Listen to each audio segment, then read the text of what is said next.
Okay, we are live. Hi guys, this is me, Rowan Huang. I'm so excited about this because it's my honor to finally have Shang come to my broadcast and have a chat with me. As many of you know, I love to, you know, make you guys exercise your life in all area. That's really a form of soul evolution and things like that. So, Sean, this shot out of finance. And then I'm so excited to have her on my channel to share about fire. If you haven't know what fire is, it's basically financial independence and also retire early and share her tips with you all. But before we get into that and have Sean have anything to say, we're gonna let Shirley introduce her. Hi Shirley. everyone, I'm Shirley. If you're a big fan of Rowan, you probably know me a little bit because A little I'm bit. always there on the Zoom Yeah, calls. yeah, I'm a yeah. huge fan of Rowan and obviously a huge fan of Shang. Yeah. She is incredible and such an inspiration. Here's someone who is a mother of two, but became work optional at age 31. And she is still work optional now, and she's just doing her passion project, which is helping people find fire, financial independence, retire early. And it's all about having the abundance mindset and budgeting correctly. And we'll let her talk to you all about, her upcoming books. Well, Yeah. upcoming book for now, her seminar, her various, worksheets to help Yeah. you get there, but it might not be right for everyone, right? And this is something we just really want to explore and talk to her. She's a Harvard grad, she's married to another person who is an amazing guy we call Mr. Save My Sense if you're a Mr. Say follower. My Sense. Mr. Save My Sense, and he's also in Yeah. finance. So we're here Man of talking to Wow. mystery. people. Wow. Yes, fabulous guy, great dad, great Yes. partner, and we Wow. just want to learn from the best, Yes. We will tell squeeze us. every secret today.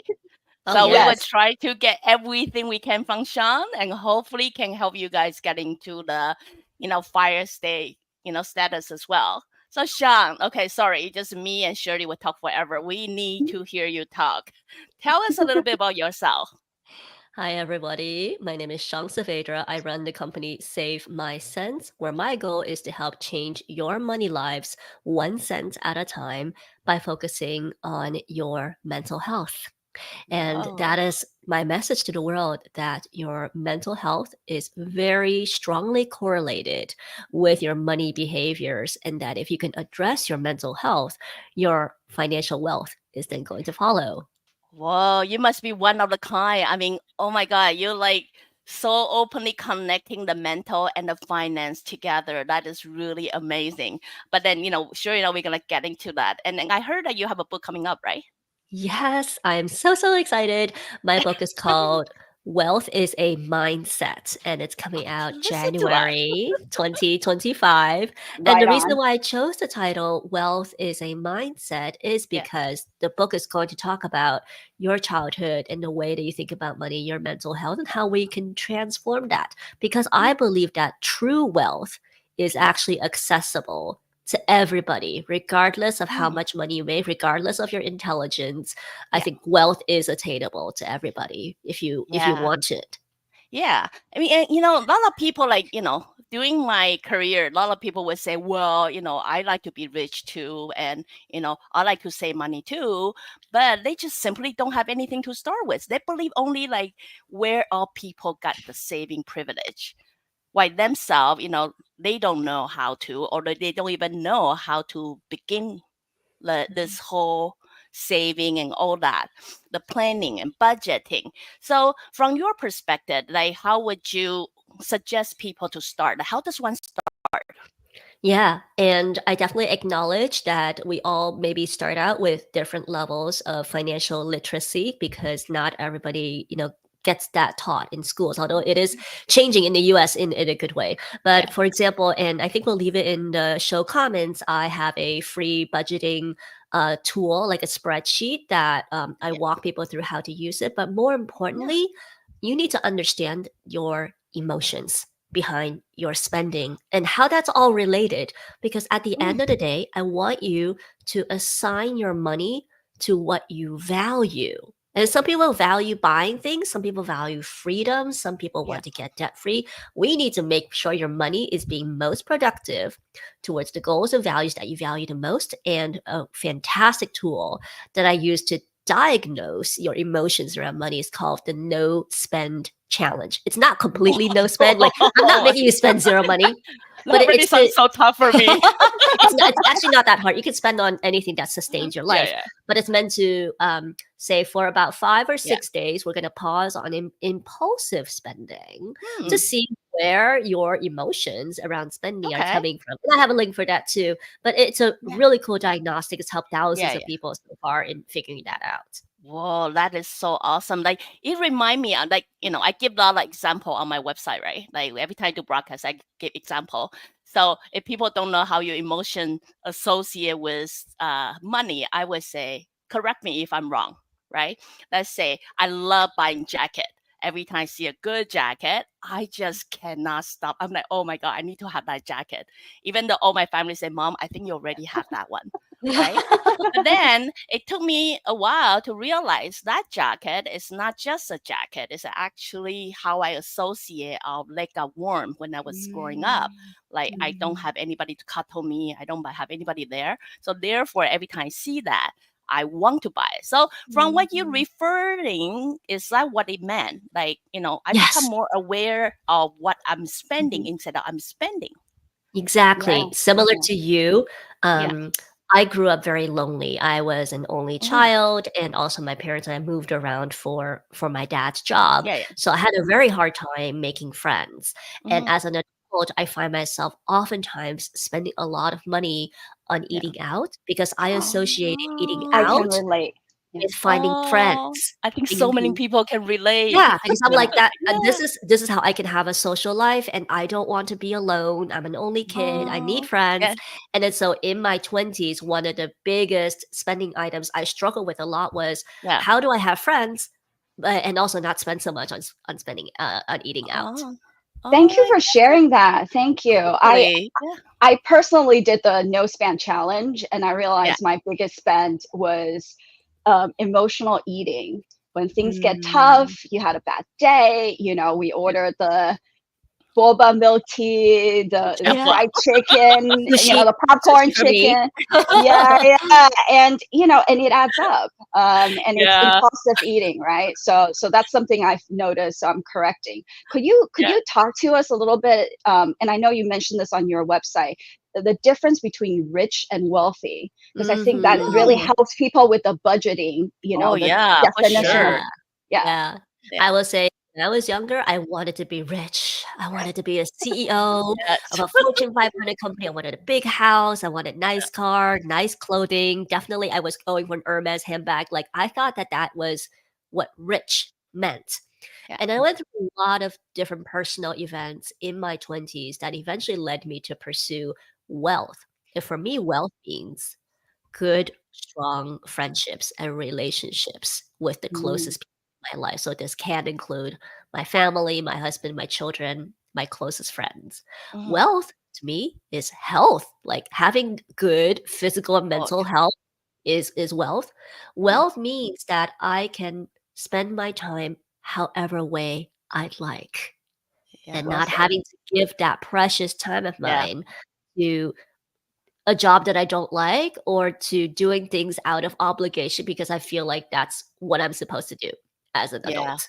And so I yeah, started really moving away from this like very culturally material definition of rich towards this very fulfilling, very, I think, actually healthy way of thinking about money and what the potential of money can be yeah. in improving your life. Yeah. Wow, that's so amazing. I'm like getting all the goosebumps.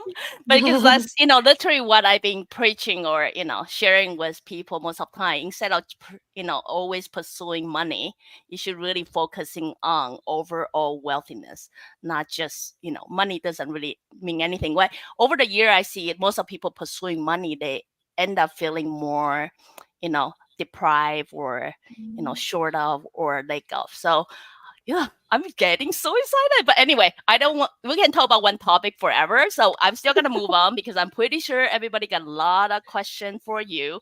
And I'm gonna try to squeeze as much as I can. So, Okay. let's say if one the person want to reach wherever you are right now, right? And then as you say, good budgeting idea is good. You have to at least have that common sense. Now, how does one get there? Like how do they get there? And then what are the compromise on sacrifice like one has to take? If there's Yeah. any, like what would you say on that? Yeah. I Yeah. teach retirement in general, and the first thing that I emphasize to anybody who reads my materials and content is Mhm. early retirement is a privilege. Like being able to Yeah. retire earlier than your 60s is quite a privilege. I do hope that everybody can obtain on time retirement. But if you are very motivated to buy your financial freedom early, the way that I did, it's Hmm. basically you're going to rapidly increase your net worth by lowering your expenses while increasing your income at the same time. And then Mm. the difference between your income and your expenses is your savings that you invest. And you invest it ideally in diversified investments that grow over time and then so that grows. So, to give you guys an idea, when I started pursuing the idea of financial independence, Yeah. my husband and I learned to live off of the lower of our two incomes while living in New York City because that was where the jobs were for both of Yeah. us. We lived like broke college students. Like Really? we had a rent stabilized apartment that was falling apart all the time. Like it was so old and very poorly maintained. Yeah. We cooked everything. We rarely ate out. And when we did, we like really, really scrimped and saved. We traveled using points and miles. We didn't buy new things for a long time. Oh Like my God. I bought clothes that were secondhand. He didn't buy much new clothing. We were very conservative with everything. And at Okay. the same time, he and I pursued jobs that would pay well for our Mm. skills. Like we had diverse skills and you could pursue a bunch of things. We kept going for jobs that pay more and more and more. So for both of us, actually, it was various parts of management consulting. And then so we started out with six-figure incomes after receiving our MBAs and just kept growing. It's high base salary, high bonuses, and then I also on top side hustled. Like there were weeks when maybe I worked 80 to 90 hours a week. And this is before I had children. Wow. So I could work. So yeah, Yeah. the sacrifices, I sacrifice a Yeah. lot of my time, my Yes. energy, and some comforts Yeah. to just save. We for many years we Yeah. invested more than $100,000 a year into our investments, and then also the Yeah. stock market grew at the same time, so that we did reach early retirement, the ability to basically not have to worry about money when I was 31 and Yeah. he is 36 because he's 5 years older Yeah. than Yeah. I Yeah. am. Yeah. Yeah, because I noticed I through my career, I noticed a lot of clients would say this. Like I would obviously, hey, great mind think alike. We think very alike. But then Okay. every time I offer that suggestion, this is what I hear the most, right? I cannot do other job. Like Mhm. I cannot increase my salary, and then I have kids, I have family, I have to pay for all this. Yes. For them, they think like we are dreamer or like this is a stage I would never reach. You know what I mean? Like I Mhm. cannot find a side job. I cannot have a side hustle. My time is so totally occupied by my work. And then when I go home, I have kids to feed, I got a mortgage to pay and all Yep. that. So in that case, they have no way to keep their expenses streaming low and all that. Like what would you have a suggestion like on that? Yeah. Having more people to feed, that does make it Yeah. harder for you to save money. I want to acknowledge that. I have two children now. My expenses now are a lot more than when I had no children.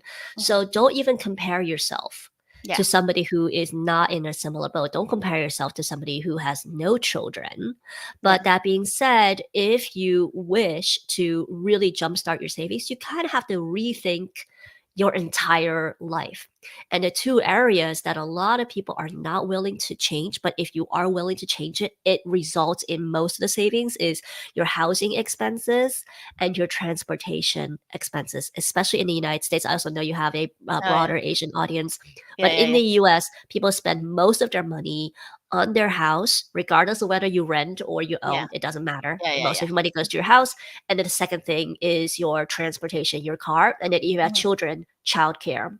If you Mhm. can somehow hack and lower a lot of those costs, Yeah. then that frees up a lot of the day-to-day decisions that you need to make to lower your expenses. But I totally agree with you. It Yeah. takes time. Now, some people have children really early on in Yeah. their lives. And let's say your children become independent by the time you're in your 40s, then Yeah. you still have your 40s to your 60s to do Yeah. a lot of this. And then the Yeah. people who have had children later on in life, well, then Yeah. the hopes was that, like me, you probably would have focused more on your financial independence Mhm. earlier on in life. Unfortunately, I cannot reverse time. So wherever you are financially, if you're listening to this today, don't Yeah. try to compare yourself to anybody else. Just compare yourself to yourself Yeah. and ask, what are some little things I can do now to change my circumstances? And am I Mhm. willing to commit to it? Because it's your mindset. Are you willing to commit to try something really different to eventually live to be very different than Yeah. other people? Yeah, I really believe like that's why I share the link. I really believe beginner budgeting is good because a lot of time, when we're coaching, people constantly say, "I'm poor, I'm poor, I'm poor," but they have no concept of how much money they actually bring in, how much money they're actually going out. So, you know, Right on. check on the link. Come on, she's an expert. She's offering you guys all her little tips here, to teaching you guys a beginner budgeting. So if you guys click the link, you will see that. So, sure, Mila, let's get into the next question. Let's say now we all are mother of two. You're mother of two. I'm mother of Yes. two. So we always got extra pure fee and all that. We some point, at least for my household, we start thinking about kids' education because education overseas or North America are kind of expensive. So it's Okay. not like, hey, here. Yeah. And you yourself, you have such a funny story because, people would think, oh, yeah, you guys live in America, you don't know what it's like. But from what I understand, you have very classic parents who just say, say, say, say, say. So Yes. you live like a poor. So the moment that your parent tell you, hey, I can pay for your hover, you're like, what? Yeah. I was completely. Oh, So my yeah, parents and I left China when I was 3 years old. So I had a mostly yeah, European and American upbringing. We first lived yeah, in yeah. Europe, Netherlands, and Switzerland, and then moved to the United States when I was 10 years old. Throughout this time, I was convinced we just had no money because my parents were, struggling immigrants, starting over in many countries, learning new Yeah, languages. I know that was so hard for them. yeah. My dad was the primary breadwinner, and then by the time I was 10 years old, my mother was also able to start working. Okay. And I would notice throughout life, uh, amongst my friends at school, that I didn't have the nicest things. I ate school lunches or my mom packed my lunches. I didn't get to eat out. We didn't Mhm. eat out. We didn't go to fancy vacations. I Yeah, never had the latest in fashion. And yeah, like, um, but I always felt cared for. But my parents said, you have to go to a good school, get good grades, and be yeah. prepared to get scholarships. Like they never said Mhm. anything about affording college. Yeah, So yeah, I yeah, grew up with the assumption that I was to get scholarships and to figure yeah, out how to afford school on my yeah. own. So it's to my complete surprise that when I started applying to school, that my dad then said, actually, I had been saving all this time. We've been frugal because I've been saving for your college, and Yeah. you're going to get college fully paid Oh, for. And I was just blown away, blown oh away. my goodness. Yeah. Yeah. So, like you have that experience, like you're like, oh my God, like we live like poor and then you actually save out all this money. Like, do you think about your kids' education? Like, do you plan that early? Yeah. Like, Yeah. Well, what I'm would I'm what would your suggestion and any things like that? yeah. Like, Well, when I teach other people, my first emphasis is take care of your retirement. Even though my mhm, parents took care of my college yeah, tuition, because they were so frugal, they also took care of their own retirement, and their retirement is fully funded as mhm, well. And I think that's more important yeah, because you don't want to, and I know this is more of a Western concept and yeah, less yeah, so yeah, of an Eastern concept. You don't want to yeah, burden your children yeah. in their earning years to then take care of you in retirement. So this is more American. Mhm, So I would say first save up for your own retirement, and then yeah, if based on your calculations your yeah, retirement is taken care of, then yeah, anything extra you can start using that to save up for your children as well. Because I don't think that you have to fund the most expensive college for your children. There's many Mhm. ways that you can help your children that Yeah. don't involve money. Because I've also seen plenty of children who benefited from parents paying for their Yeah. college and they do nothing with it. Yeah. They're ungrateful or they don't go on and, you know, I think do something more meaningful with that Yeah. Yeah. gift. Yeah. Yeah. Yeah. So I'm like, it doesn't have to be money to support your Uh, children. But on yeah. my end, I do actively save for my children's college fund. Yeah. And because I start so early, I actually Yeah. started before I had any children. I don't Yeah. have to save that much each Yeah. year because of the Mm. power of compound interest. The Mm. earlier you start, the less you actually have to put in to reach the same amount at the end. Oh, people should have told me that earlier. I should have met you earlier. Right? Wait, Yeah. so before Totally. we jump to the next subject, tell us about the magic of compound interest. This is Yeah. such a Mm. concept, I Yeah. Yeah. think most people don't know. Please. So to use simple numbers, Oh. let's say the annual growth rate or the annual Yeah. interest on an investment is 10%. Okay. And let's say this year you put in $100. So at the end of the year, and I'm only going to compound 1 year because my math is not that good. At the end of 1 year, you get 100 times 1.1, and that is $110, $110. right? Yeah. Yeah. Yeah. Now, if you wait another year, $110 times 1.1 is now 121. Notice that the first year it grew Yeah. $10, but the $10. next year it grew $11. Why? Because it's compounding, it's adding on top of a growing base. Yeah. So the magic Mm. of compound interest is that over time, the growth, instead of being, I don't know which way my hands are, Yeah. Yeah. instead of it being linear, it's like a hockey stick. It's Oh slow at yeah. first and then it Yeah. accelerates at the end. What many people don't know, people think about Warren Buffett, one of the Yeah. richest people in the world, right? He didn't really start building his wealth until his 60s because all of the work that he did beforehand finally started to accelerate Mm. later on in his life. Yeah, Well, I that's think it compound applies. interest. Yeah, you know what? I really believe that concept apply every area in your life. Like as long as you're willing to put effort into it, you will get pay off some point in life, isn't it? I hope so. Yeah. I try to do it as many, but I also acknowledge that life can be random and sometimes Yeah. things don't always go the way that we want. Well, But yes, your effort matters a lot. yes, effort matters a lot. But you know what? What's so fascinating me is, you know, people believe they grow up in a certain environment, like, oh, if I grow up, my mom is frugal. That's what I always heard, right? Like they refer to their childhood setting. My dad never spent. Grow up very broke and things like that. So they using their past as their experience of why they are the way they are right now. Mhm. So the reason I bring this up is obviously your parents are very frugal, like obviously they say this, and growing up in this kind of mindset, like what is actually the tipping point or the you know transformation point for you to go from that to where you are right now? You know what I mean? Yeah. And I talk Like about what's it in my happening to you? book. I talk about it Yeah. in my book. Oh, Wealth is a mindset, how the way you were taught or not taught about money growing yeah. up impacts Yeah. the way that you see money later on in life. For Yeah. many people who come from lower income immigrant backgrounds, you only see the lack of money in Yeah. your life as a child, and you're not taught, or your parents did not know how to teach you Yeah. how to manage that or how to feel about that. And so, Mm-hmm. what often happens in these cases is that people only perceive or they get the vibe from their Mm-hmm. parents that it's bad to be Mm-hmm. poor, that it's Yeah. bad to not have anything. And then so Yeah. when they become adults, they overcompensate. They're like, I was missing out on this and this and this growing up. So now when I have money, I'm gonna buy everything that Yeah. I was missing out on as a Yeah. child. And this is very common. Totally. Yeah. The one thing that I think my parents did very differently, and which is why I Yeah. say wealth is a mindset, Mm. my parents never made me feel bad about the fact that we were frugal. They said it's nothing to be ashamed of.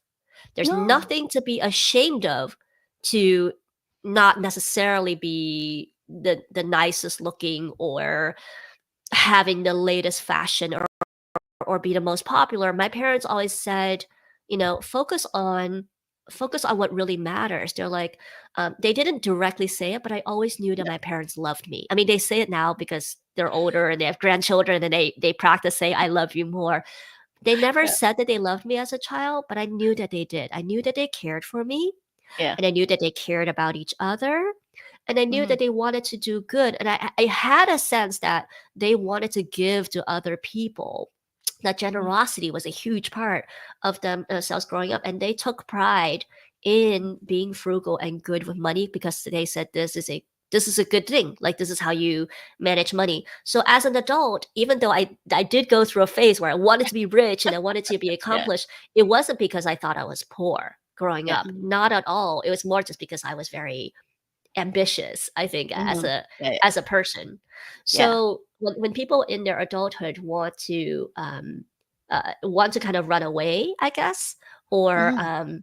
you want to move away from the pain of a lot of like discomfort that you Yeah. had growing up. That's what I'm talking about. That's where I'm like, you can heal from a Mm. lot of those pains of your childhood without having to spend a lot of money to do it. In fact, Uh, we can lower the amount that you spend, get you more wealth yeah. later on in life, and heal you from all this Mhm. pain. It, Oh it can my actually goodness. all be It's all in one. possible. Yeah. Yeah, for Yeah. sure. So, like as always, I would say we are still transitioning. So why transitioning, a lot of people don't know where the future go or how can they get Yes. there, right? So in the old way, all we know the only way making money or saving for retirement is just save, save, save, save, save. That's all we know, Yeah. right? So living that lifestyle, people don't really have fun. They actually feel like, well, I want to go there, but I couldn't go there. I want to drink coffee, but I couldn't do that. So all they do, they associate saving money and wealth with kind of some level of torturing. But you look like you're having fun. Yes. Sean, you look like you're having fun. I mean, oh my gosh, share a little tip with us. Yeah. Yes. I really believe in the concept of finding joy in the everyday, making the everyday extraordinary. Yeah. Then you don't need to look for extraordinary experiences or things to feel fulfilled. And this is shown in psychology. It's called hedonic adaptation. What Mhm. hedonic adaptation says is if you think something's going to make you happy, you spend on that. Let's say you go on a cruise and you're like, oh, that makes me really happy. The first time you go on that cruise, it's really cool because you're the first time experiencing a cruise. Oh my gosh, like so many people, so many things to do, all the food that you can eat. But Yeah. let's say the second time you go on the same cruise, you buy the same package, it's not going to be as interesting to you anymore. You don't Yeah. get the same amount of dopamine hit. So you actually want to spend more to feel that same level of exhilaration. That's hedonic adaptation, and that explains why so many of us experience lifestyle inflation over our lifetimes because we need more and more and more Yeah. to achieve the same level of happiness. Instead, I'm like, why don't we undo all of that adaptation? We de adapt and say, I'm going to be amazed for a sunrise. I'm going to be amazed that I fed myself Yes. today, that I didn't go hungry. I'm going to be amazed that I live in a safe home. Like I do, I'm very grateful I live in a safe neighborhood. Yes. And Gratitude. if you're able to Gratitude. be grateful for the everyday, then you don't need all that much to Yeah. be happy because the other way to say it is if you cannot be happy with what you have right now, Mm. getting more isn't necessarily going to solve that either Yeah. because you're always going to be looking for the next thing. For Um, sure, yeah. and Because yeah, for a lot of people say, "Oh, hey, I don't have that much money. I only have this, so I cannot get what I want." I think that's how they were told by society. You need to make that much to get what you want. But what you were saying is, even with a limited budget, you can still live a little. You can still appreciate life. You can still, have fun, enjoy, you look right? for the things that truly matter. So going back to the Mhm. example where I thought that I had to eat out to have friends, Yeah. eventually I realized that that was the pattern that I was falling in. Hmm. And I was scared. I was in my mid 20s and everybody in New York just does, the New York thing, which is to eat out. But I started asking friends, "Hey, can we meet up at Central Park? Because Central Park is great. Everybody goes to Oh, Central yeah. Park, and or can we meet up for a breakfast?" which is Yeah. a lot cheaper than, dinner and drinks. Or, hey, I have some desserts at my house. Want to come over? Mm-hmm. And nobody turned me down. People said, "Yeah, let's do it." And I realized, like, maybe deep inside, they were also happy that they didn't have to spend that much money, and we maintained the friendship. I Yeah. realized if you continue to pursue what actually deep down really matters in Yeah. the friendship, or whatever it is that you're psychologically trying to Yeah. fill. And in my book, this is called a trigger action reward. Trigger, something happens in your life and you want something, you need something psychologically, you need Yeah. love, you need to de-stress, you need to feel safe, you need to feel cared for. Those are real Yeah. psychological needs that need to be Mm. addressed. Most of us, we get triggered, we take an action that usually means we've spent a lot of money to meet that psychological need. And Yeah. the reward is we're temporarily rewarded. We're like, all right, I feel better now. Okay, I feel Mm. good. But then the next time you feel the trigger, and triggers always happen, Yeah. you cycle through, you keep spending. And Yeah. instead, I say we break the cycle by changing the action so that you still meet your psychological need, but at Mm-hmm. a lower cost. So my trigger is loneliness. I call up a friend. I go for a walk in Central Park. I meet Yeah. that psychological need without spending a lot. Yeah. Let's say many of the people in the audience, maybe you are a parent and you feel triggered that you're not a good parent. You may very likely go, oh, I need to go spend on private school. I need to find a class for my child. I need to buy my child newer Oh, clothes we're or nice stabbing some toys. parent here. No, I feel the No, no. same way. I definitely feel the same way. First of all, Yeah. pause and say, what is it that my Yeah. child actually needs? And think about Mm. when you were a child, what is the one thing you wanted the most from your parents? I bet Yeah. you it was attention. You Yeah. wanted your parents to spend time with you. And so for a Mm. lot of the parents, I say your trigger action reward is your trigger, you feel bad as a parent, your action is just to spend some time with your child. Yeah. It could be very, very simple. Whatever your child needs, just meet them at that moment. Don't buy anything, just spend time with them. And the reward is you invested in that relationship between you and your child, and that naturally makes you a better Yeah. parent. Wow, it's so funny that when you were talking about your experience, things like that, I indirectly feel like me and my husband are the same. We love party, we love people gathering, and then people thinking, well, you don't think it's trouble? You gotta do clean dishes and all that. But the whole idea is we create an opportunity for people to get together, Yes. right? Like I may or may not have a conversation with you at the party, but then I feel like this is opportunity for people to meet new people or get together. Mhm. From I want what to come you to were your sharing. parties. Oh, you know what? I will invite you anytime. I know. I just have to book a flight. Yes, but I just thinking is basically the same thing. Like once you start to realize what's the deepest things that you need, right, emotionally or mentally, then you realize it's nothing to do about the amount of money that you spend. Yeah, not always. Yeah, Yeah. it's really just about a lifestyle, like what you stand for, what you believe in, and how you're gonna make that happen. So I think that's basically what you're focusing on too. Like, yes, we're gonna help you retire, but we don't want to just help you retire with money. We want you to retire with wealth. It's all area of wealth. And then I believe that's what you are trying to help people with. You know like I want you to retire, not only money retire. I want you to retire happy, Yeah. which is so hard to get. Yeah. With good Yeah. mental health. Well, yeah. Oh, yeah. Because you can make a lot of money and then you get bad health and bad mental health. I mean, that money would then mean nothing, Yeah. right? Because your mental health actually leads to physical illnesses as Yeah. well. Yeah. Yeah. Sorry, we just keep talking. Shirley, you have anything to add? No, that was great. I'm just soaking it all in and learning from the greats, right? Because both of you achieved fire status way before the retirement age, right? So I'm just very Yeah. inspired and so grateful for you both, like sharing your experiences, knowledge, and I kind of want to just add on to what you shared earlier. Mm. Um, I so appreciate what you share about the mental health piece being the Yeah. key point of becoming truly wealthy, right? Welcoming wealth in all its forms into your life, not just money. So it's unlimited prosperity in some sense.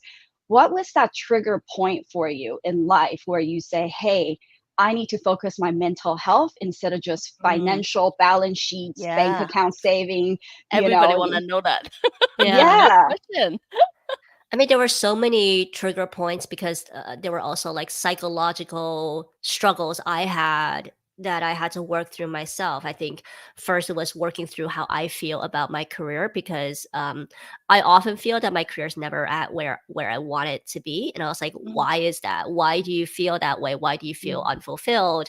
And how do you be at peace with that? So that was the first piece: is like being at peace with my career and not defining myself by what I do, what I made, or what title that I have.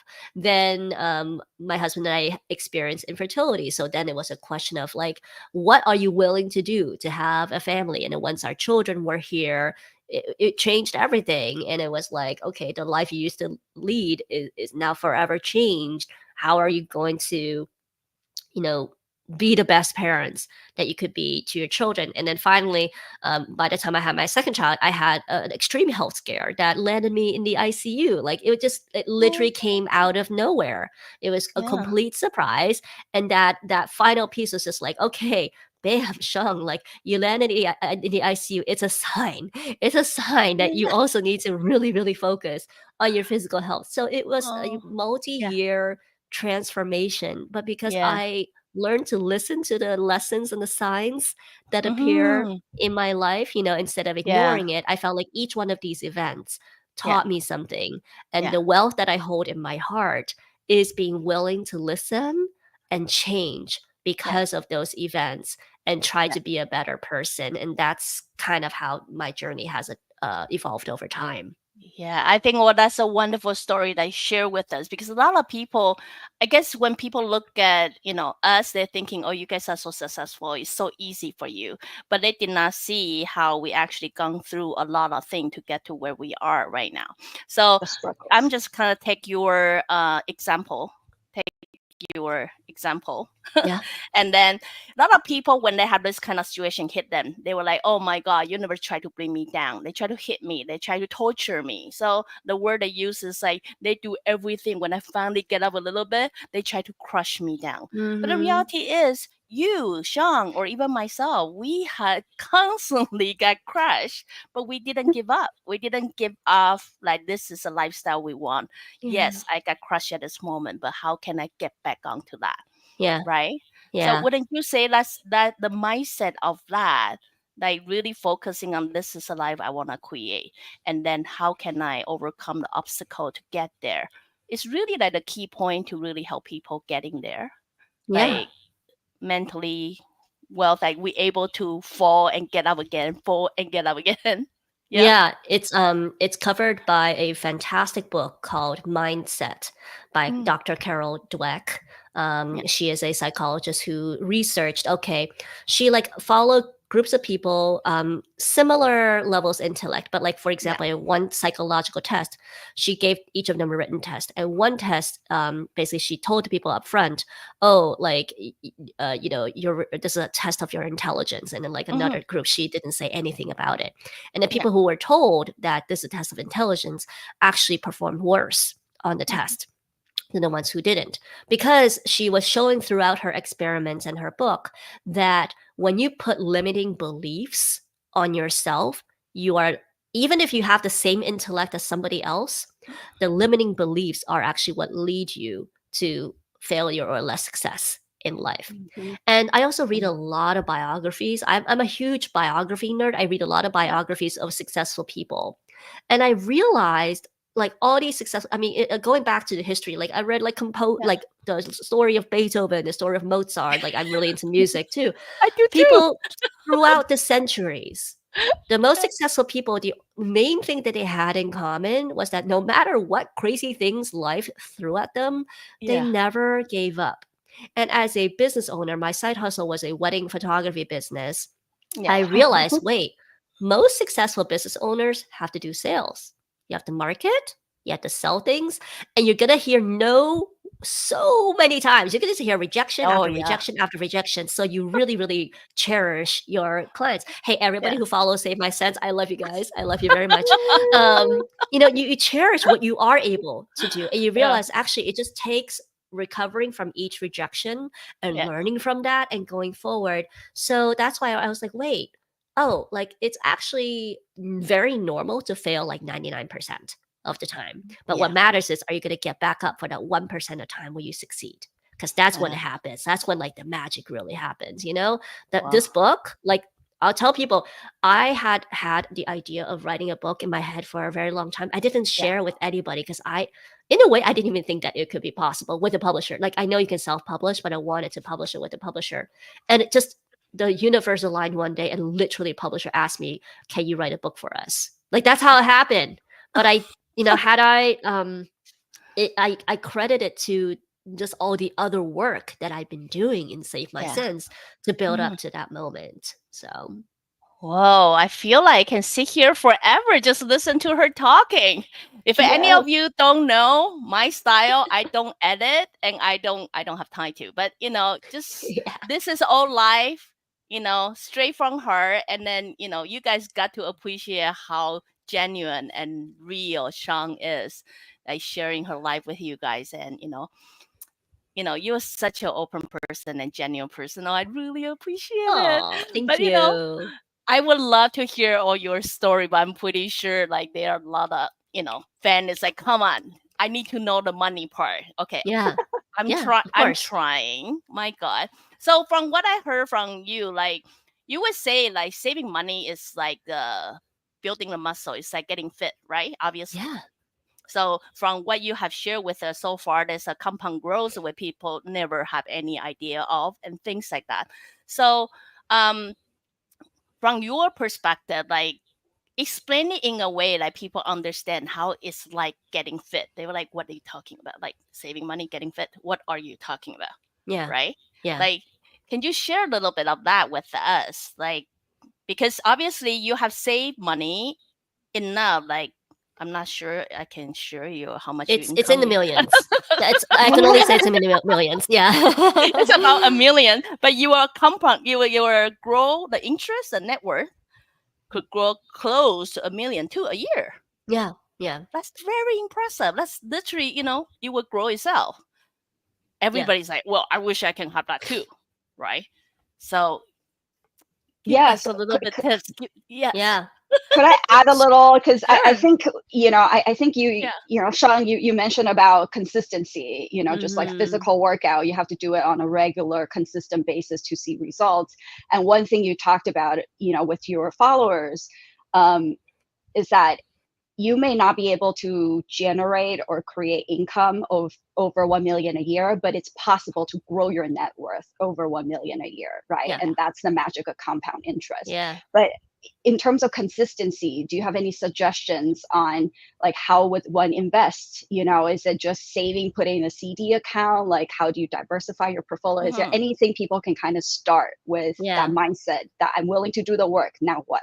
So this is Yeah. not financial advice, but I often repeat what the great Warren Buffett said, which is for the average investor for whom investing is not your full-time job, you can Hmm. do pretty well by putting your money into very low-cost diversified funds such as index funds. An index fund basically allows you to in one transaction buy the stocks of the, top 500 or all the stocks in an index. An index is just an easy way of saying, let me measure the temperature of the stock market by averaging out everybody's performance. Because if you Hmm. try to follow like 100 stocks, it's impossible. But an Yeah. index that takes the price changes of all 100,000 whatever stocks and averages it out to one number. So that's the Hmm. health of the market, right? Mhm. Yeah. So that's what my husband and I did. I mean, we did mostly index funds. I mean, every now and then my husband likes to be a little fancier and pick a different fund. I'm like, whatever. But to understand that truly is what people are like, but what is it? It's just like numbers on a screen. I don't get it. Yeah. Try to imagine that you are putting money into thousands of corporate hamsters working for you. For many of you, you probably work for a corporation of some kind, Mm. probably a Yeah. private corporation. And Yeah. it feels like a drag, 9 to 5. You have to go to work. Your boss is on you. You're like, and you're doing all this. Why? Because your CEO, your company leadership Mm. is pushing you to produce Yeah. results. And who are Yeah. they trying to prove the results to? Shareholders, the people who own the Mm. companies. And what are you when you invest in the stock market? You're a shareholder. You are the person driving all the corporate hamsters to work hard for your money so your money can grow over time. So it's not random numbers on a Yeah. screen. it's not gambling. Investing in the Yeah. stock market is not gambling.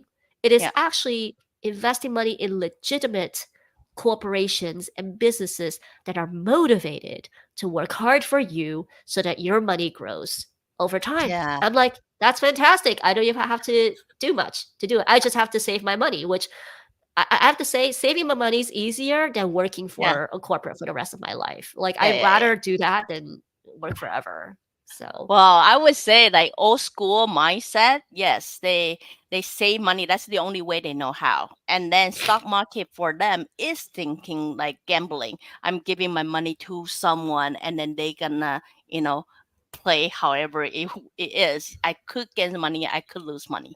yeah, Right. So yeah. from what you share with obviously the mindset is very important. Instead of thinking it is gambling, I'm throwing money in, and since I really don't know number, which most of people don't, like honestly, Mhm. I don't.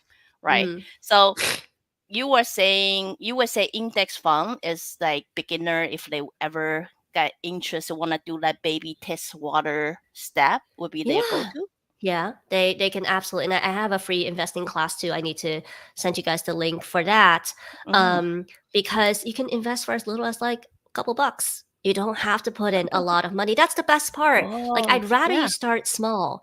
When Yeah. I started working out, I only really dedicated myself to working out about a year and a half ago. Before then, I was the worst. Never really worked out. Just relied on genetics. But now I'm like, "Ugh, my genetics are failing me." Um, and I thought that maybe in 1 year I'll start having abs like all of those fitness influencers with like those crazy abs. Oh, it did not happen, guys. I had no abs after a whole year of working out. And I realized, but Yeah. what I did not have in abs, I made up Mm, in actually physical health. Like, I did yeah. see myself feel healthier. I definitely think my skin's gotten better. I get better sleep.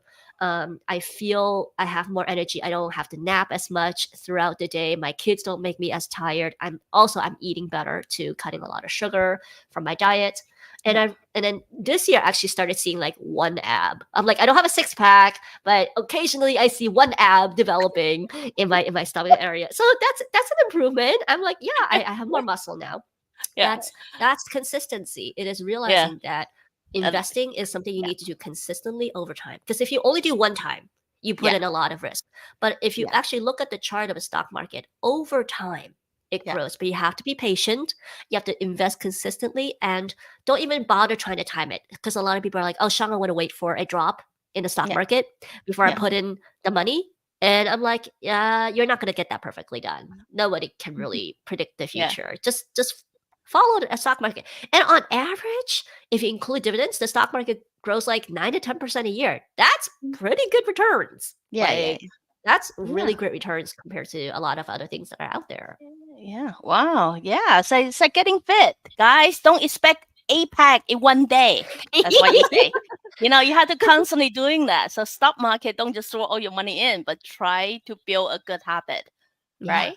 So Yeah. then Well said. eventually you will get there. Oh my goodness, I love it. So but I know from a lot of Asian, like from Asian perspective, like they always want to be able to feel and Mm-hmm. see their wealth or their saving, right? So I think that's why most of Asian believing like, hey, sure, I would invest, but I would never invest stock market. I would invest on real estate. I would buy Mm-hmm. houses. Mm-hmm. I would buy realtor. Now, even like growing up with no money, they was like, well, you have to buy your house. Only when you have a house, then you are a true adult, right? Mm-hmm. Mm-hmm. So, Of course. those kind of mindset, like, is it true? Like everybody have to buy a house? Is it true? Like everybody have to buy a place so they can call home? So from your perspective, since you being advise people on all financial aspect, what are the criteria like people can use to determine whether they should continue buying? Is it a better decision, right decision to buy it or rent it? Yeah. And I absolutely understand because in many Asian cultures, the financial system is not as well developed as Yeah. it is in the United States, or the stock markets in parts of Asia are much more volatile than Mm, they are in the United States. Like, if you look at the index funds, they perform differently. So I totally get it. yeah. And there's nothing wrong with real estate as an Yeah. asset class. If you look at the billionaires of the world, they primarily have three sources of wealth: Mm, companies, so yeah. stocks in some way, real estate, Plenty of billionaires have a lot of real estate. And the third is Yeah. inheritance. Um, so real estate and company ownership equity, I think, are both fantastic ways to build your wealth. Here's the difference though. If you are a beginner investor in real estate, most people make the mistake of putting all their money in one house. Yeah. That's like putting all your money in one stock. It can go really wrong. Yeah. And furthermore, a lot of people put all their money in one house and then they live in it. What happens Yeah. when you live in a house? You don't make income from the assets. You have to Mhm. rent out the real estate to Yeah. make income from the asset. So commercial Mhm. real estate or just being a landlord of residential real estate are all examples of making income from your real estate. Yeah. So when you make the buy versus rent choice, by the way, I rent this home. I'm Mhm. committed to a 3-year lease, no rent increases. Fantastic, Oh, fantastic deal. people would be so surprised. They were like, Yeah. "Oh, I thought you bought a house, so you I actually own a rent it." house in New York, but I'm gonna sell Yeah. it Yeah. because I don't want it anymore. Yeah. When you are ready to commit money to buying, first of all, remember there's all-in costs. It's Mm. not just a mortgage payment. Yeah. Your property taxes always going up, Yeah. always Yeah. going up. Yeah. Your homeowner insurance always going up because climate change disasters are going to make insurances more expensive in the future. Maintenance. Yeah. I have coaching clients now who own $1 million plus um, homes in California, but Yeah. any renovation or whatever, they all want to do renovations. They're Yeah. like now looking at 400, 500, $600,000 bills for renovations. That's like Yeah. another house. Yeah. And people are not prepared for any of that because Yes. they didn't save up the money for the Yeah. renovation. So owning a house can often be a lot more expensive than you think and can actually basically cost the same amount of throwing your money away as Yeah. rent, because oftentimes you buy to a bigger house, you double your payments on everything, and that doubling is what you normally would have paid for rent. Yeah. And then you maybe have a little bit of hope of getting some home equity. But remember, if you're in a mortgage, the way they amortize the mortgage is that the first third of the mortgage, you're basically just paying interest. You're barely Yeah. getting any Yeah. home equity Yeah. until, the last, 15 years of Yeah. a mortgage. Mhm. So yeah, you gotta run the numbers. And I have a model. I do private coaching for clients where I literally run the entire lifetime of the home into the Mhm. model, and I ask people, is it primary residence or you rent it out? And whenever it's primary residence, people are like shocked at how much money actually goes into the home for the Yeah. return that they're hoping for. Yeah. I totally with you. Come on, I own the house. I get it. Everything you say is not what I expected to pay before I buy the house. So when you buy the house, you only save up to enough to buy the house. So you happen to buy a house with problems. Sure, that's everything you save above. I had to prepare for renovation. I had to prepare for everything else. Yeah, it does add up, guys. So yeah, so would you say before people purchase a house or see if it's good for them, it's better to talk to someone in this field or you know person like you to actually get a better idea of their finance and then who can help them set up Yeah. a plan It's to tough because so many people in the industry are just going to tell you to buy the house because that's how they're getting paid. The real estate agent wants you to buy the house. The mortgage yeah lender wants you to buy the house. The yeah lawyer yeah wants you to buy a house. Everything. It's very difficult. I would say talk to people who've owned multiple properties. They're yeah probably the kind of people who can give you the real download of what it's like to be in real estate. yeah. Yeah, no, that's interesting because I'm old school because of the way I got brought up is old school. If I ever want to invest real estate, I was thinking, yes, what you say, I got to buy one property or I got to buy one thing. Yes, the risk is pretty high. And I'm only in the recent, I would say 5 or 10 years, I understand there's kind of in real estate investment is very similar to what you say of index fund. Like you literally put a little bit portion of money and then they help you invest in various property instead of just one. Yeah. So, Yeah. if guys are interested in this, actually look into it. Definitely look into it. Like it's not just one way of thinking. It's actually expose yourself to various possibility or talk to people. You would be surprised what information you get. Or talk to Sean. Then Well, you'll It be Rowan does knows take what's surprised. private up. client. She knows much more about commercial real estate than I do. But I mean, I No. have friends who are Yeah. multi like I'm talking close to 100 doors Yeah, in yeah, real yeah, estate, and they yeah. really know like how difficult it is to try to put everything in one house. They Oh will always tell yeah, you to no. try to get more doors. So Yeah, no, the risk is too high. And then, the moment like, oh my God, all my money is gone. But yeah, in real estate, they have some way of invest like, index fund as well. But so yeah, anyway, I would keep you here forever, but obviously I cannot. We only got a couple minutes. If let's say let's wrap this up for today. Like if sure. you have like all the Asian out there who probably think they are poor, don't have money, don't know where to start, and don't know how they can retire. Like some 18 years old is like, well, retire is like so far away from me, I don't have to think about it. Of Here we are course. trying to help people to build retirement early, right? Like it could be Yeah. 30, it could be, people think, oh, retirement is 50 something, but obviously it doesn't have to be. It could be you're 30 years old, right? It could be like, I don't know, not even 40. You could retire. Like what would be the advice that you can offer as their takeaway, like, to Yeah. general public, like, well, do I have to think about a retirement plan, or I don't know Yeah. where to start? I don't know where to begin. Like, Of course. what would that advice be? The reality is you're all gonna get old. We're not most of us don't die young, Ouch! okay? We're all gonna get old. I'm so sorry. Sorry to break it to you all, but I'm gonna get old and wrinkly too. So that's the reality. Yeah. But at the end of the day, first of all, don't beat yourself up for Mm. whatever lack of knowledge or lack of action you've had before in finances. Yeah. Let's celebrate what you're good at. Let's start with, hey, this is what I've done so far. I should be proud of everything that I Mm. have done so Yeah. far, and let's not work in regrets. And now, and I also say this, your dreams are valid. I think it's so important for someone to come to you and say what you truly want in life. It's so important to have that dream. But if you have that dream and you're determined to get there, then you need to start figuring out what does it take to get there. Yeah. And if your dream is financial independence or retiring early, we're going to start working backwards from the end and figure out the numbers. There are calculators that can do it, and I also do it in private coaching. But I definitely believe that um, we can work towards those dreams, come up with a realistic plan, try it out, do it scared, and if it doesn't work out, we will pivot and do something else. But the most important thing is to just try and do something rather than nothing. Yeah. Wow. Well say, because a lot of time people living there, story in their head. So they are so worried about failure. So that instead they just stay home, do nothing, and Yeah. continue spending their time complaining.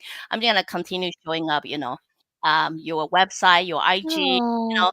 Shang have like almost 200K follower. I mean, I'm actually inviting a big shot on my channel.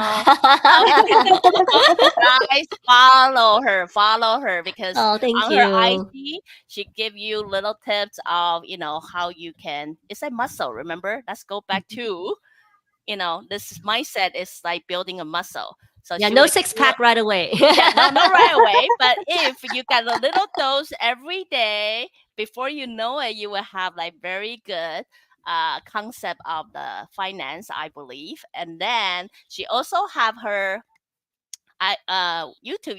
You don't really promote your YouTube channel. Oh my God, people should I'm so trying. follow her on Yeah. YouTube channel, because if the IG is not enough to get you a fix, sometimes we need heavy dose. Uh, check on her YouTube. Her YouTube would be in more detail. Like share her story, explain it a little bit better. So definitely check her out. Follow her. A keyword to follow her is say my cents, right? Every Yes. cents count. Yeah. How Yeah. did you Yep. come up with that name? I'm just like, I would like, sorry, I'd like to know everything. How did you come up with the say my cents? It's actually my husband. Originally, I was gonna come up with a more complicated name. He's like, just make it easier to remember.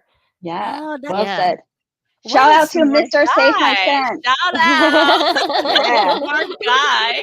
Yes. So, keyword, I'm pretty sure if you guys key in say my sense, you guys will be able to find Sean, and you will see all the tips, all the goodie to bring home that is free, and if you guys need some, advice or need some consultation, check out her website, book appointment, and all that. She will always be available for you guys.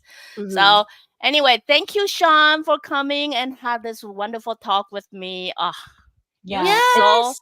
yeah, it's you're so such an genuine honor. and real. Yeah, Oh my totally. goodness, I I had so much fun. It's my Yeah. goal to yeah. help everybody get wealthier, get Oh my rich. God, I listen Mm. to love it. that you're amazing, and I just love Yes. that you lead with authenticity.